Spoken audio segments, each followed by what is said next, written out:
the king ended up with Esther, who was better than Vashti.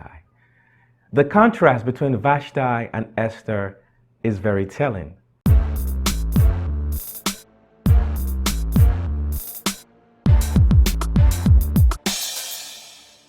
You see, this book is called the Book of Esther, yet we hear about Vashti first. So in a sense, in the beginning of the story, it seems like Esther is second fiddle. The book is called the Book of Esther, but we hear of Vashti first in chapter 1, and we begin to hear about Esther in chapter 2. The first time we hear of Vashti, we hear royalty. She is the queen. The first time we hear of Esther, we hear of tragedy. In fact, her name starts out with Hadassah. Her name was Hadassah. It was later changed to Esther. Hadassah, her parents had died. That's the first thing we hear about Esther, that her parents had died. Here's the point I'm trying to make. The name Vashti means beautiful. The name Esther means star. All beautiful people are not stars, but all stars are beautiful. You can imagine the significance of what happened for Xerxes. He went from just having someone who was beautiful to someone who was a star. And in some cases, the way that you can end up with a star is through rejection. A lot of us guys, we fall prey to making poor decisions in choosing women. A lot of us guys go into a room and we look out and we seek the Vashtis, the beautiful women. The women who look like models, they stand out immediately, like Vashti. She stands out in chapter 1. She is the main woman in the chapter. But meanwhile, it's all about Esther, who was Hadassah from the beginning. The name Hadassah is derived from the Hebrew word hadass, which means myrtle. It's a plant. It's my understanding that when you take a leaf from the plant and you crush the leaf, it gives off a fragrance. The point I'm trying to make is to appreciate the value of Hadassahs, women that may not be appealing to you the first time you see them. You need to spend time with them and get to know them to appreciate and experience their value. Unfortunately, a lot of us guys walk into a room and we look out for the models and the extremely beautiful women, and we're captivated by them. And all this time, Hadassah is there, and you're not aware that Hadassah is not just Hadassah, she is Esther. She's a star. And you're not going to know that she's a star until you take your time and stop looking at superficial things and just relax and spend some time with this godly woman and find out that, wow, she is even more beautiful than the Vashtis. And please, if your name is Vashti, please don't take offense.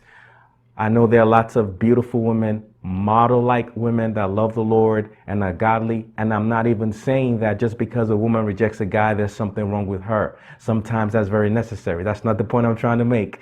The point I'm just trying to make is to the gentlemen, the guys. We know exactly, I'm sure a lot of guys and a lot of women know exactly what I'm talking about.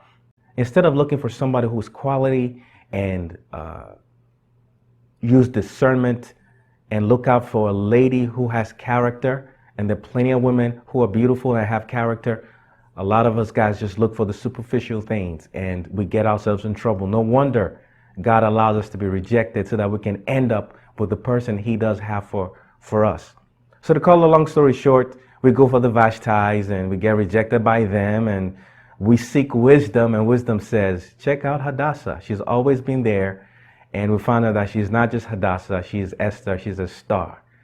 Gentlemen, God uses rejection to get you from a woman who refuses to come to you to a woman who prays to God to be in your presence. If you read the story of Esther, you hear how she prayed and went on a fast to come before the presence of the king because of a situation that came up against her people. I encourage you to read the whole story and you learn more about Esther. But the point I'm trying to make is God uses rejection to get you from somebody who doesn't want to be with you. When the king called for Vashti, she refused him, to somebody who prays to be in your presence.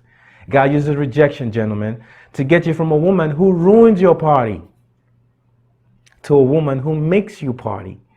In Esther chapter 2, verses 16 and 17, when Xerxes now chose Esther to be the next queen. He threw a party for her and called it Esther's banquet. Not only that, God uses rejection, gentlemen, to get you from a woman who is selfish to a woman who is selfless. Vashti was throwing a party for the women when her husband was throwing a party for everybody. She only was doing it for her crew, her women. Esther threw a party for the king twice. If you read the story, you find out that she threw 2 banquets for him. God uses rejection to get you from someone who ruins your career and your reputation and embarrasses you in front of everybody to someone who saves your life, makes you look good, and extends your career in front of everybody. If you read the story of Esther, she saved the king's life. She got information from her cousin that they wanted to assassinate the king, and she got him the information that saved his life. Gentlemen, be encouraged. Sometimes we're not smart, but God uses rejection to help us make the right decisions in choosing the right women for our lives. So be encouraged.